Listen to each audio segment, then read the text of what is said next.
جی ناظرین کرام، بہت سارے آرٹیکل، لیکن سب سے پہلے جو میں آرٹیکل دیکھ رہا تذکرہ کر دوں، جاوید نقوی کا ہے، مزیدار ہے۔ ایک جرمن رائٹر ہے لیسنگ، اس کا نام بھی ہم نے پڑھا بہت ہے، لیکن یہ ان رائٹرز میں نہیں ہے جس کو نام ہم نے زیادہ پڑھا ہے اور اس کی چیزیں کم دیکھی ہیں، لیکن شہرت جرمن میں اس کی بہت رہی ہے۔ اس نے ایک پرنسپل کہتے ہیں ڈیولپ کیا تھا، جس کو بعد میں ہم پیٹر پرنسپل کہتے رہے ہیں۔ اس نے نہیں پیٹر پرنسپل، اب کہا جاتا ہے نا، فرائڈ نے کہا تھا کہ جو کچھ میں نے لاشعور کے بارے میں کہا ہے، یہ ادیبوں شاعروں کی تحریروں میں اس سے پہلے آ چکا تھا۔ شیکسپیئر کے ہاں سے بھی ٹریس کیا جاتا ہے کہ یہ چیز پائی جاتی تھی۔ تو ادیبوں شاعروں کی کمال یہی ہوتا ہے کہ وہ، تو پیٹر پرنسپل کیا ہے؟ یہ 69 میں کوئی کتاب آئی ہے جی، جس میں لارنس پیٹر اور ریمنڈ ہل نے یہ کتاب لکھی ہے۔ اس میں عام طور پر یہ ہے کہ بھی آپ ایک سارجنٹ ہے، بہت اچھا سارجنٹ ہے، اور وہ سارجنٹ جو ہے بڑا کمال کا کام کر رہا ہے جی۔ میں اسی بیان کرنے کے لیے میں آرٹیکل کو اٹھایا ہے، بہت اچھا کام کر رہا ہے جی، اور اس کی سب تعریف کرتے ہیں۔ اس کو آگے ترق نہیں دی جاتی، میجر ہو جاتا ہے تو خراب ہوتا ہے، میجر کے بعد بریگیڈیئر، کرنل، بریگیڈیئر، تو اس سے بھی خراب ہوتا ہے، اور اس کے بعد جنرل بنایا جاتا ہے، بالکل ہی نکھت ثابت ہوتا ہے۔ وہ کسی نے کہا ہے نا کہ اب کسی سپاہی کو اگر آپ بنا دیں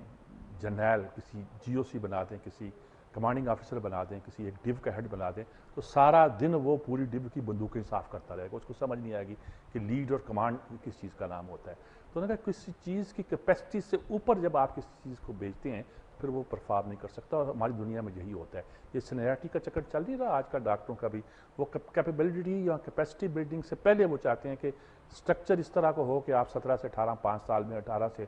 5 سال کے بعد 19 وغیرہ میں چلے جائیں۔ تو کہتے ہیں انہی لوگوں کو رول کرتے ہیں۔ منموہن سنگھ کہتے ہیں اچھا آدمی، تو کچھ اور باتیں بھی اس نے لکھی ہیں، وزیر خزانہ جب تھا دنیا میں یہ وغیرہ یہ وہ، لیکن وزیر اعظم بنا دیا آپ نے اس کو۔ اچھا وہ ان کی اپنی سیاست ہے، لیکن یہ پرنسپل بڑا مزدار ہے۔ ایک آدمی ایک چھوٹی عہدے کے لیے بڑا کمال کا آدمی ہوتا ہے، اس کو بڑی جگہ پہ لے جائے تو پھر بڑا پرابلم پیدا ہوتا ہے، اور دنیا میں ہم اس پرابلم کو دیکھتے رہتے ہیں۔ ایک آرٹیکل اور جی چین کے بارے میں آ رہا جی، کنفیوشس کانسٹیٹیوشن فار چائنا۔ چین کے بارے میں آج ایک سے زیادہ آرٹیکل میں نے دیکھے ہیں، کچھ تو میں نے ڈسکارڈ تو نہیں میں کہتا، لیکن میں نے الگ رکھ دیے ہوں گے۔ مثلاً بلڈ باتھ مارس اینٹی ماؤس سکسیس، یہ بھی، لیکن یہ تو انڈیا کے حوالے سے ماؤسٹ ہے۔ ماؤ کا نام تو بہت چل رہا ہے، چین میں بھی ایک ماؤسٹ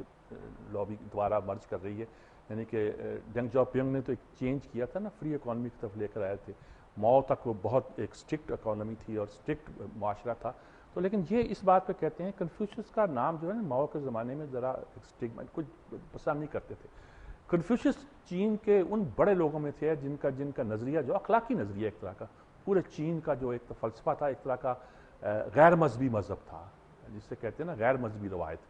کہ دنیا میں روایت جو ہے نا وہ بقول رینے گینو وغیرہ جو ہمارے ہاں بڑے نامور فرانسیسی مسلمان ہیں جو مسلمان ہو گئے، ان کے حوالے سے 3 بڑی روایتیں ہیں، ایک اسلام کی، ایک چین کی، اور ایک سب کانٹیننٹ کی انڈیا کی کہا جاتا ہے۔ تو چین ایک غیر مذہبی روایت کا ایک سمبل کے طور پر آتا تھا، کہ ایسا ایک روایتی معاشرہ تھا۔ اس میں کنفیوشس بڑا نام ہے، تاؤ مت وہ دوسری اثر ہے، لیکن کنفیوشس کا ماؤ نے اس کو کم کر دی تھی۔ انہوں نے بڑا اس کو وضاحت کے ساتھ کیا ہے کہ چین کا بنیادی جو ڈھانچہ ہے، لڑائی ہو رہی ہے ڈیموکریسی آئے کہ ڈیموکریسی نہ آئے، اتھارٹیرینزم ہے یا کیا ہے، وہ کہتے ہیں چین کی جو کنفیوشس اتھارٹیرینزم ہے نا جی، یہ اصل چیز ہے۔ کنفیوشس اتھارٹیرینزم، ہیومین اتھارٹی، کہ انسان دوست، جبر تو آمریت تو نہ کہیے آپ، یہ کہ انسان دوست ایک طرح کی حکمرانی کا جو ایک اوپر ڈھانچہ ہے، اس کو قائم کرنا جو ہے نا،